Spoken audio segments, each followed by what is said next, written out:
নমস্কার বন্ধুরা, সবাইকে সুবর্ণা ভিলেজ ব্লগে অনেক অনেক স্বাগত জানিয়ে আজকে ভিডিও শুরু করছি। তো আজকে কি করতে বসে গেছি, আজকে দেশি গাওয়া ঘি যেটা আমরা তৈরি করি সেইটা তৈরি করব। এর জন্য কি করেছি, এই যে সব সরগুলো জমিয়ে রেখেছি। মারা দুধের সর, কিন্তু এই কাঁচা দুধের সর এটা নয়, তাহলে এটাকে আর মালাইটা তোলার জন্য এটাকে মানে ফেটানো হতো না, এমনি সেটাকে ঘি তৈরি করা যেত। কিন্তু আমি তো এটা জমিয়ে রেখেছিলাম, আর একটু একটু করে তো সর ফেটিয়ে তারপরে ঘি তৈরি করা যায় না, অনেকখানি সর জমলে তবে গিয়ে করতে হয়।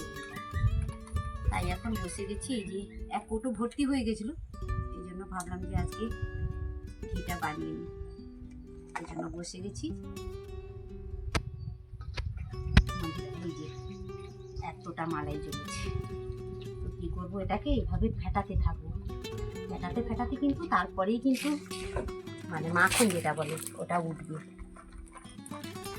অনেকক্ষণ কিন্তু এটা করতে হবে, এরকম ফেটানোটা।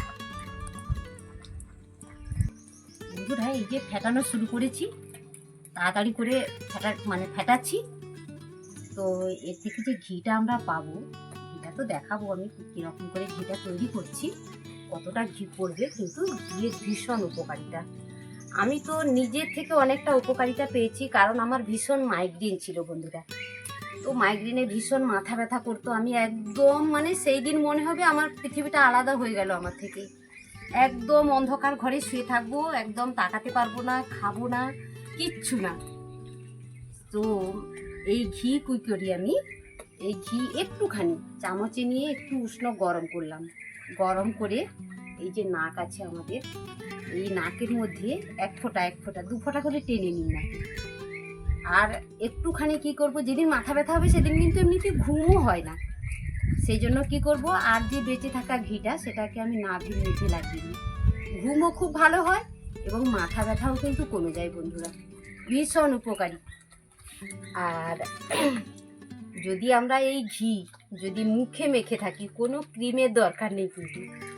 পুরনো ঘি হলে তো কথা নয়, তবে আমি এই মারবো যে ঘিটাকে, আমি কিন্তু ঘিয়ের যে শেষ অংশটা পড়ে থাকে পুরো গায়ে মুখে সব মেখে নিই, এতটুকু নষ্ট করি না। আমার কাছে এটাই আমার সব থেকে খুব ভালো জিনিস, আমি মাইগ্রেন থেকে বেঁচেছি এই ঘিয়ের জন্য।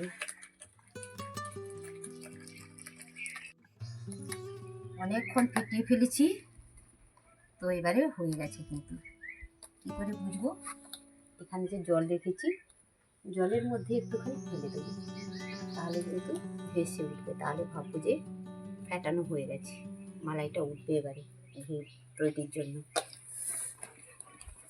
আর কি সুন্দর দেখতে বন্ধুরা, মনে হচ্ছে মুখে একবার মেখে নিই।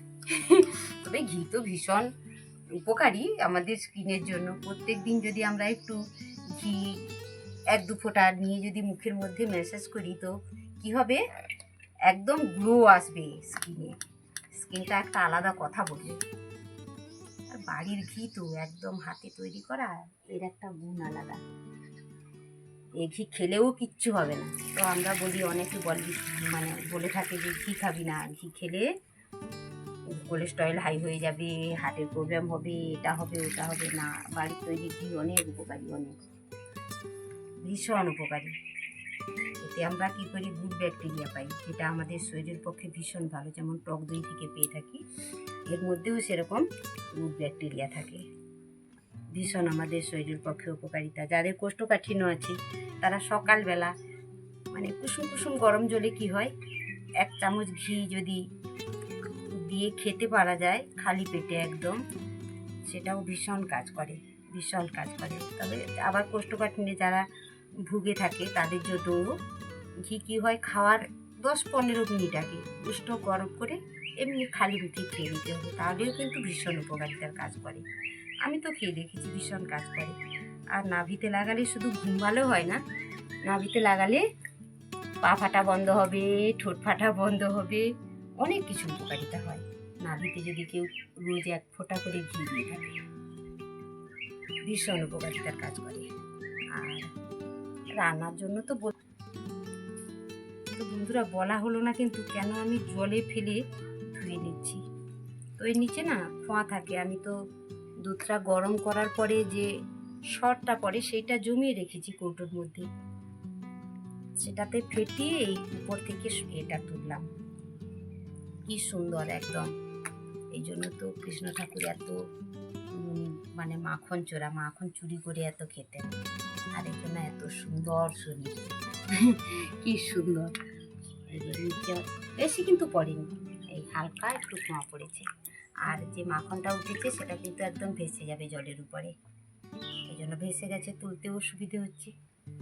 আর একবার ধুয়ে নেবো, তাহলে কি হবে, যখন আমি ঘিটা তৈরি করব তখন কিন্তু এতটা খোঁয়াটা পড়বে না।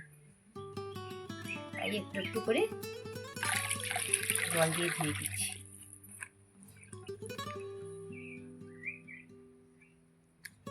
তোলা হয়ে গেল।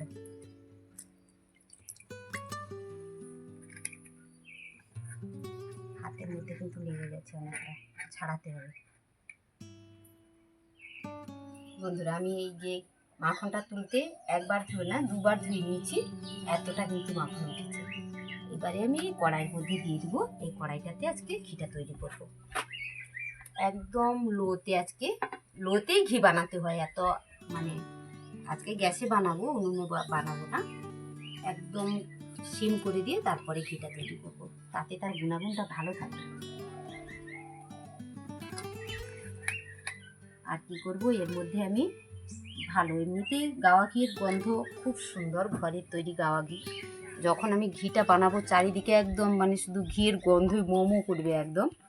তো এর মধ্যে কি করব, গন্ধরাজ লেবুর দুটো পাতা মিশিয়ে দেবো, তাহলে কি হবে, আরও সুন্দর লাগবে, ঘিটার গন্ধটা আরও সুন্দর হবে। এতটা হয়ে গেছে।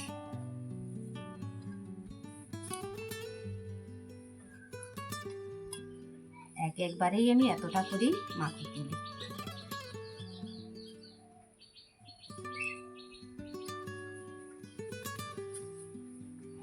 মাখনটা তো তুলে নিয়েছি বন্ধুরা, এবারে কি করবো, গ্যাসটা জ্বালিয়ে কড়াইটা বসিয়ে দেবো। আর এর মধ্যে কি করেছি, এই দুটো গন্ধরাজ লেবুর পাতা দিয়ে দিয়েছি।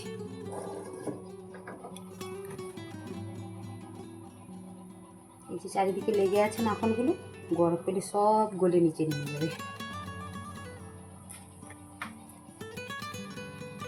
নামতে শুরু করে, এখন তৈরি হতে থাক।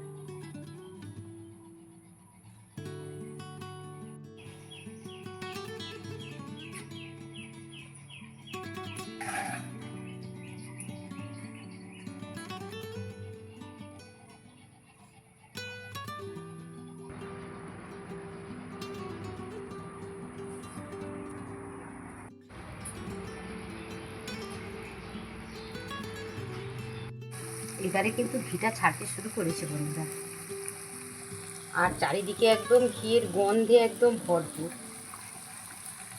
ঘিয়ের গন্ধ বেরাচ্ছে একদম চারিদিকে। গাওয়া ঘি, বাড়ির তৈরি গাওয়া ঘি, তো এই জন্য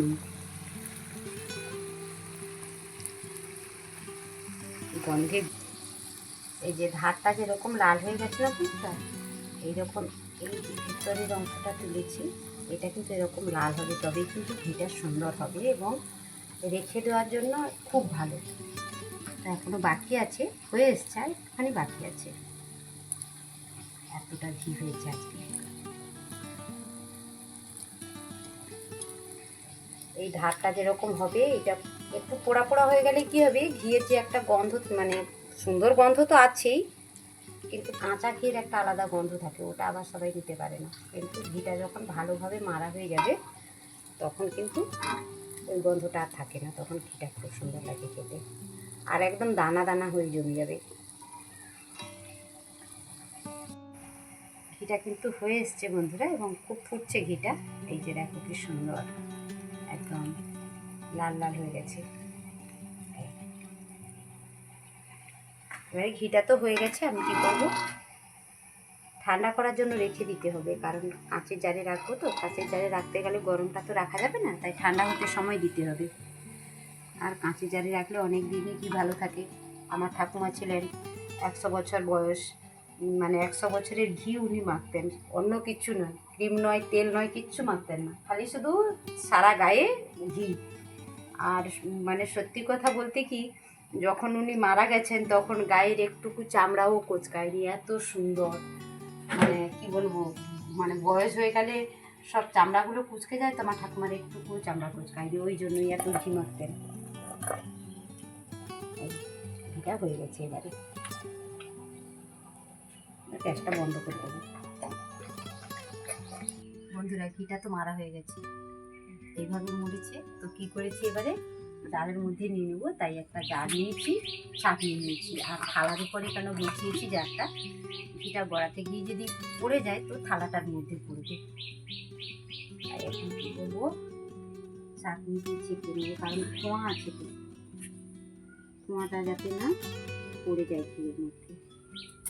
একদম বাড়ির তৈরি বিশুদ্ধ ঘি, শুদ্ধ ঘি একদম। কি সুন্দর রং এসছে,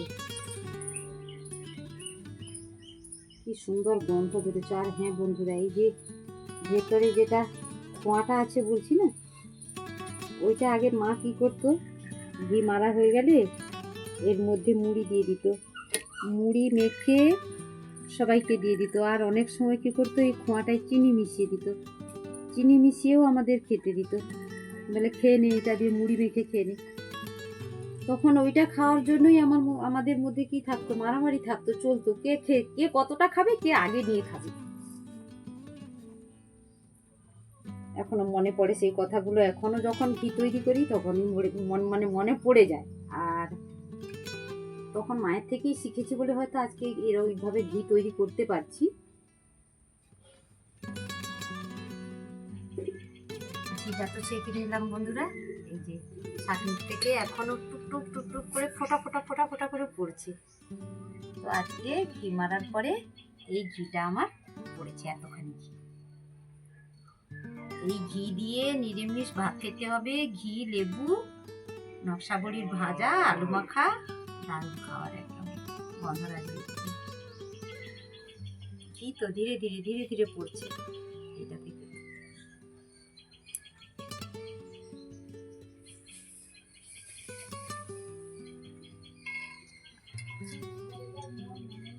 এতখানি ঘি। আর এই যে কড়াইয়ের মধ্যে ঘি আছে, ওটা তো আমি পুরো গায়ে মুখে মাখবই আর কি।